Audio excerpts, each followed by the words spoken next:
दोस्तों, आपको बार बार लगता होगा कि मैं नेपाल के ऊपर क्यों अलग अलग वीडियो बनाता हूँ, हमेशा नेपाल के बारे में इंफॉर्मेशन क्यों देता हूँ। तो आज भी जो वीडियो है ये भी नेपाल के बारे में ही है, और ये जानना आपके लिए बहुत जरूरी है कि नेपाल में एक तो आपको लाइसेंस टू प्रैक्टिस नहीं मिलता है, उसके बावजूद भी बहुत सारे बच्चों ने वहां पे अप्लाई किया था। बहुत सारे बच्चे ने वहां पे एग्जामिनेशंस भी दिए थे और उसके रिजल्ट भी आए। तकरीबन उसमें 34 या 35 जो स्टूडेंट्स थे वो क्वालिफाई भी किए थे। और ये एग्जाम उनके लिए जरूरी हो जाता है जो वहाँ के गवर्नमेंट इंस्टीट्यूशन में पढ़ना चाहते हैं या प्राइवेट में कोई नंबर्स लेना चाहते हैं। जो प्राइवेट जो अच्छे स्कूल है जिनका नीट में लो रैंक है इंडिया में, जिनके चांसेस वहाँ पे अच्छे कॉलेजेस में पढ़ने को नहीं मिल सकता है। अब कल क्या हुआ, कल जो बच्चे वहां पे एंट्रेंस एग्जामिनेशन हुआ था मेडिकल का, जो एमईसी वहां का जो कंडक्टिंग बॉडी है उसने कंडक्ट किया था, उसका रिजल्ट भी आया। और कल उस पहला फेज का काउंसलिंग नेपाल में हुआ और तकरीबन उसमें 24 स्टूडेंट्स थे अपियर हुए। और उसमें काउंसलिंग हुआ। काउंसलिंग में बहुत सारे बच्चों ने इंस्टीट्यूट ऑफ मेडिकल साइंस को लिया, कुछ बच्चों ने बीपी कोइराला हेल्थ साइंस को लिया, कुछ बच्चों एक बच्चे विराट को लिया, कुछ बच्चे थे जो मणिपाल को भी ऑप्ट किए। लेकिन सबसे मजेदार कहानी तब जाके शुरू होता है कि नेपाल में एक काठमांडू यूनिवर्सिटी का अपना ही मेडिकल स्कूल है जिसको Kathmandu university school of medical science बोलते हैं, QSMS बोलते हैं उसको।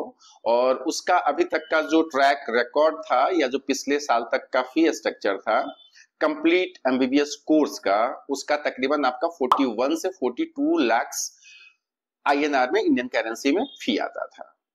लेकिन इस बार क्या हुआ कि जैसे बच्चों ने काउंसलिंग में अपना काउंसलिंग करवाया, डॉक्यूमेंट वेरिफिकेशन करवाया और उनका एडमिशन होता है, तो बहुत सारे बच्चों ने ये सोच के गवर्नमेंट कॉलेज को छोड़ दिया, IOM को छोड़ दिया, बीपी कोइराला को छोड़ दिया कि Kathmandu university school of medical science है, काफी अच्छा कॉलेज है, इंस्टीट्यूशन है, तो इसका फी 41 लाख के आसपास है, 41 से 42 लाख के आसपास है। तो क्यों ना इसी कॉलेज में एडमिशन ले लिया जाए। और इस कॉलेज में अगर एडमिशन लेते हैं तो जो गवर्नमेंट कॉलेज का फी है 75,000 यूनिवर्सिटी फिक्स्ड है, वो उसमें आप चेंजेस नहीं कर सकते हैं। तो कम से कम मेरा $25,000 बच जाएगा। लेकिन हुआ कुछ ऐसा कि सारे बच्चे परेशान हो गए। तकरीबन 9 या 10 बच्चों ने Kathmandu university school of medical science को ऑप्ट किया, उनका एडमिशन होता है और उनके डॉक्यूमेंट्स वहां पे रख लिए जाते हैं। जब काउंसलिंग होने के बाद एडमिशन कंफर्मेशन होता है, उसके बाद Kathmandu university school of medical science की तरफ से एक नोटिफिकेशन जारी किया जाता है और बोला जाता है कि अब आपका जो फी होगा वो फी होगा $75,000। अब तकरीबन आपका ये जो $75,000 है, और जो बच्चों ने 41 लाख के आसपास फी के करीब अपनी बजट बना के वहां पे एडमिशन लिया था, इसमें तकरीबन आपको 17 से 18 लाख के वेरिएशन हो गए। अब बच्चे परेशान हो गए कि अब क्या करें, अब तो एडमिशन मैंने ले लिया है और अचानक Kathmandu university school of medical science ने 75,000 फी कर दिया है। अब बच्चे काफी डिलेमा में हैं कि क्या मैं एडमिशन लूं या फिर एडमिशन क्विट करके वापस इंडिया आ जाऊं। क्योंकि वाकई ये जो तरीका है यूनिवर्सिटी का, ये कहीं से कोई भी जायज नहीं ठहरा सकता है। हर यूनिवर्सिटी का एक तरीका होता है कि काउंसलिंग से पहले वो अपना फी डिक्लेयर करे, और हमेशा Kathmandu university school of medical science ये काम करते आया है। तो अचानक एडमिशन के बाद आप फी डिसाइड करते हैं, ये तो सरासर नाइंसाफी है बच्चों के साथ, और ऐसा होना भी नहीं चाहिए। इसमें पेरेंट्स भी परेशान हैं, स्टूडेंट भी परेशान हैं। तो ये जो बच्चे एडमिशन लिए हैं अब ये फंसे हुए हैं, अब ना वो छोड़ पा रहे हैं ना ले पा रहे हैं। अब उसमें कई बच्चों ने वहां पे जो अथॉरिटी था उससे कंप्लेन किया, उसके बाद कल वहां पे वाइस चांसलर या डीन नहीं थे, तो फिर उनके आने का इंतजार है कि क्या इसको कैसे कंसीडर किया जाएगा। लेकिन इस वीडियो बनाने के मेरा मकसद ये है कि अगर आप नेपाल में ये जानते हुए भी एडमिशन ले रहे हैं कि वहां पे लाइसेंस टू प्रैक्टिस नहीं है, तो आपकी मर्जी है, आप ले सकते हैं। ऐसे तमाम देशों में जहां पे लाइसेंस टू प्रैक्टिस नहीं, वहां भी बच्चे जा ही रहे हैं। तो आपको तय करना है कि आपका भविष्य आपके हाथ में है।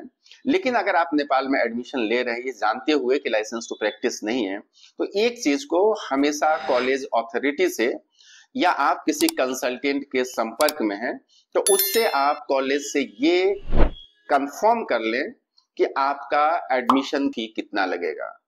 क्योंकि नेपाल में जिस तरीके से ये चीज बदलाव दिखने को मिल रहा है और दिख रहा है, ये कहीं ना कहीं बच्चों के साथ नाइंसाफी है। तो जो भी बच्चे ये जानते हुए एडमिशन लेना चाह रहे हैं कि वहाँ लाइसेंस टू प्रैक्टिस नहीं है, उसके बावजूद भी मुझे नेपाल में पढ़ना है, तो ये फर्स्ट राउंड जो एग्जामिनेशन बच्चे दिए थे उनका काउंसलिंग कल हुआ है।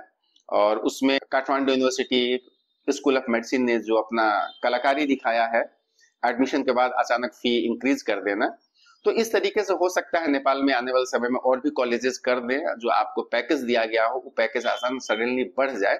तो आप जो सेकेंड राउंड शुरू होगा, जो नीट के स्कोर पे जो काउंसलिंग शुरू होगा 26-27 तारीख से होने वाला है अक्टूबर, तो इसमें उस काउंसलिंग से पहले आप कॉलेज से जिस कॉलेज में एडमिशन लेना चाहते हैं एश्योर कर लें, कॉलेज के साथ एक एग्रीमेंट कर लें कि मुझे कितना फी देना पड़ेगा 4.5 ईयर्स में। इंटर्नशिप को भी आप इंक्लूड कर सकते हैं, ऐसे इंटर्नशिप में नेपाल में फी नहीं लगता है। कुछ यूनिवर्सिटीज हैं, कुछ कॉलेजेस हैं जो आपको स्टाइपेंड भी देती है। तो ये जो आपका टोटल फी है वो फी को कंफर्म करके एडमिशन लें, नहीं तो ऐसा ना हो कि आप भी जैसे Kathmandu university school of medical science ने किया कल बच्चों के साथ, वैसे आप भी उस तरीके से फंस जाए। और नेपाल में बहुत तरह की अभी घटनाएं क्रम चल रही हैं, तो ये एक इन्फॉर्मेशन था। दूसरी भी एक घटना है जिसमें जैसे लिस्ट आता है उसके ऊपर बातचीत होगी। बहुत सारे बच्चों को वहां पे डेट के बाद भी एमएससी का फॉर्म फिल करवाया गया है, और बहुत सारे ऐसे बच्चे हैं जो एग्जामिनेशंस के लिए फॉर्म फिल किए थे लेकिन उसमें फेल हो गए, तो फिर उनको कंसल्टेंटों ने, दलालों ने कैसे उनका दूसरा फॉर्म फिल करवाया है नीट के बिहाफ पे एडमिशन के लिए, इसके मेरे पास आधे प्रूफ आ चुके हैं। और जैसे लिस्ट आता है उसके बाद फिर उस पर हम लोग बातचीत करेंगे। लेकिन आप अवेयर रहिए कि नेपाल में एडमिशन लेने से पहले, काउंसलिंग में जाने से पहले अपना फी एक बार कॉलेज से जरूर कंफर्म कर लें। अगर आपको ये वीडियो अच्छा लगा हो तो इसको लाइक करें, शेयर करें कि आपके दोस्त, आपके पड़ोसी इस तरह के धोखाधड़ियों से बच सके। और अगर पहली दफा इस चैनल पे हैं तो इस चैनल को सब्सक्राइब कर लें। और नेपाल के बारे में लाइसेंस से संबंधित मेरे 3-4 वीडियो मेरे चैनल पे हैं। अगर डिटेल्स में आप लाइसेंस के बारे में देखना चाहते हैं तो उन सारी वीडियोस को देखिए। नेपाल में लाइसेंस है या नहीं है आपको पता चल जाएगा डॉक्यूमेंट्स के साथ। बहुत बहुत शुक्रिया, थैंक यू।